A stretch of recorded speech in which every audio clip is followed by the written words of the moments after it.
Welcome back to the 2-Minute Warning. Today I'm looking at the Baltimore Ravens after it's been announced that they have signed tackle Alejandro Villanueva. This was an expected move after they traded Orlando Brown Jr., but now that they got him and it's official on a 2-year, $14 million deal, I think it is worth talking about. But before getting to the topic, question for those of you viewing, especially the Ravens fans out there, comment down below, do you think the Baltimore Ravens will win the AFC North in 2021? It's a pretty tough division in the NFL. Steelers, they might be finally falling off with Big Ben aging, but the Bengals, they're up and coming, and the Browns, they're looking like a top 3 roster in the NFL. However, Ravens got some talent of their own. So, guys, I want to hear your comments and thoughts. Like I said, what do you think about the Ravens? Do you think they'll win this division? But getting into the topic of Alejandro Villanueva, he's not an exact replacement of Orlando Brown Jr. They both have their own pros and cons, but still, it's some talent and depth to add to this offensive line that the Ravens could definitely use. They already do have some skilled players in Ronnie Stanley and Kevin Zeitler and now Alejandro Villanueva. It's actually looking like a pretty stout offensive line. And when you have a stout offensive line backed up by arguably the best run game in the NFL between Lamar Jackson, between J.K. Dobbins, and between Gus Edwards, that's a hell of a backfield. It's a good move by the Ravens overall, and it's on a relatively value deal. 2 years, $14 million, $7 million for a starting tackle. That's a pretty good price, in my opinion. The receiving core is finally going to get there, hopefully.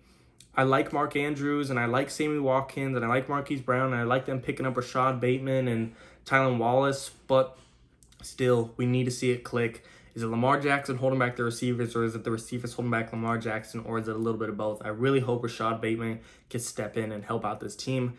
Not sure if the Ravens were planning on drafting Rashad Bateman, but I think that was definitely a great draft pick. A guy that's got a little bit of size, being at 6'2", when you compare him to Marquise Brown, who's well under 6 foot. You finally got some size and speed and some hands in this receiving core. I'm a big fan of Mark Andrews. I think he's probably actually an underrated tight end in the NFL. I think he gets his respect, but still, when you talk about big tight ends, George Kittle, Travis Kelce, Darren Waller, I feel like Mark Andrews, just his name slips out of that mix. Not to say he's as good as them, but I just think he's a little bit underrated. So like I said, I like him as Lamar Jackson's number 1 option. I like Rashad Bateman to step in as a rookie that's got some size to him.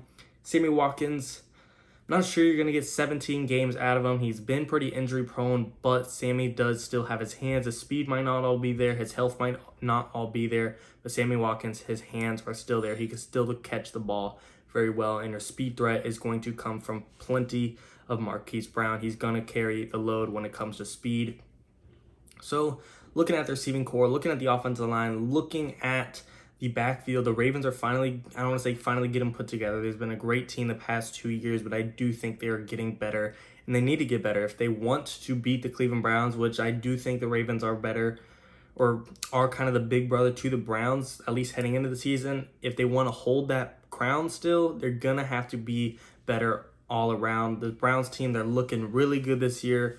I still think Lamar is much better than Baker Mayfield, but still, Browns got the pretty good backfield of their own. Browns have a great offensive line, better than the Ravens. Browns have a better receiving core. Browns defense, that's where we're going to see who's going to step up and who's going to be the better team. I like the Browns defense, but can they handle a Lamar Jackson who's super electric? I like the Browns defense through the air, and I like them through the pass rush, but what about on the ground? I don't know. We're just going to have to see it and coming into fruition which team is going to come out on top. But the Ravens, their defense of their own is nothing to make fun of. Like I said, at the defensive line, you got 6'8" monster and Calais Campbell. You got Derek Wolfe. You got Brandon Williams. Curious how they'll be without Yannick Ngakoue and Matt Judon.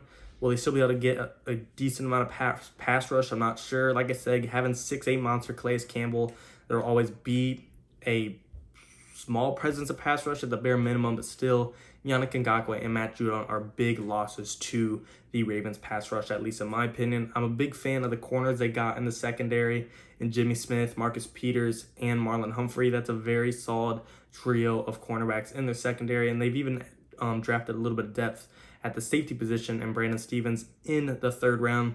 This Ravens team, they're executing a lot this offseason, getting draft capital for Orlando Brown Jr., replacing him not even in the draft, but in, I guess you could call it free agency. That was still a free agent signing with Alejandro Villanueva. I just think it's a good move to help stack up this offensive line, to help out Kevin Zeitler and Ronnie Stanley. It's a good Ravens team on offense and on defense, and they're even well coached. And John Harbaugh, we're just going to have to see, can they get over the hump? Lamar is progressing. He finally got a playoff win. That's been a big debate of his and a big question mark on his part as being a quarterback. Can he come back from being behind, and can he get a playoff win? And he did it all in one in his first playoff game against the Titans this year. Had a bad game against the Bills, but he did get hurt. Who's to say if he was healthy, he wasn't coming back. Still, heading into this year, it's going to be tough to win that division, but Lamar Jackson, just being how electric he is on the ground with a built-up offensive line now, with the best built-up backfield, with a built-up receiving core, he's going to be just as electric and just going to be just as dangerous for any other defense. I like this Ravens team to go relatively far in the playoffs. We're just going to see, is his passing game going to take a step forward now that he has some protection and some receiving core to work with? There's no more excuses. Lamar Jackson's got to step up. Like I said, he's already done a lot for his age. I mean, the kid's younger than Joe Burrow. Joe Burrow's just a rookie, and he's only played half a season because he got hurt. And Lamar Jackson over here, younger than Joe Burrow, he's got 3 playoff experiences, got 3 playoff wins, one playoff win. He wins 75% of his games. So he is ahead when you compare him to other quarterbacks in that perspective, but still in the passing game, we need to see him take a step forward. And I know Lamar Jackson's never going to be the best thrower in the NFL or the best passer in the NFL. You could give him the absolute best receiving core and the best offensive line, the best whatever, and he's still not going to throw the football prettier than a Tom Brady, than an Aaron Rodgers, than a Mahomes.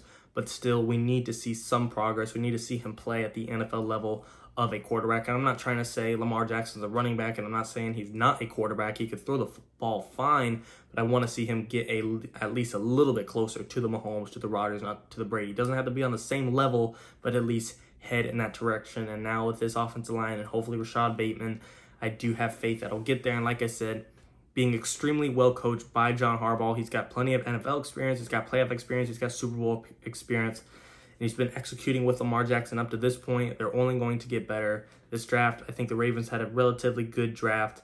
Defense is getting there. I'm curious, like I said, about the loss of Yannick Ngakoue and Matt Judon to hurt that front 7 and the front D-line and that pass rush. But Ravens having some talent, I think they can overcome it, and I think the offense now with Rashad Bateman will make up for it on their side, and it's okay if the defense possibly takes a small step back, because I think this offense might take a huge step forward. But overall, guys, I do want to hear your opinions. Do you think this Ravens team, like I said, is better or worse than last year? What are your predictions for them? Will they make the playoffs at the wild card? Will they win the division? Will they go out there, be a wild card, and still make a deep run, possibly to the AFC Championship? Will they get to the Super Bowl? Whatever your thoughts are, especially on this draft class, how much do you think Rashad Bateman is going to upgrade Lamar Jackson? I want to hear from you guys. And as always, guys, thanks for watching. 2-Minute Warning.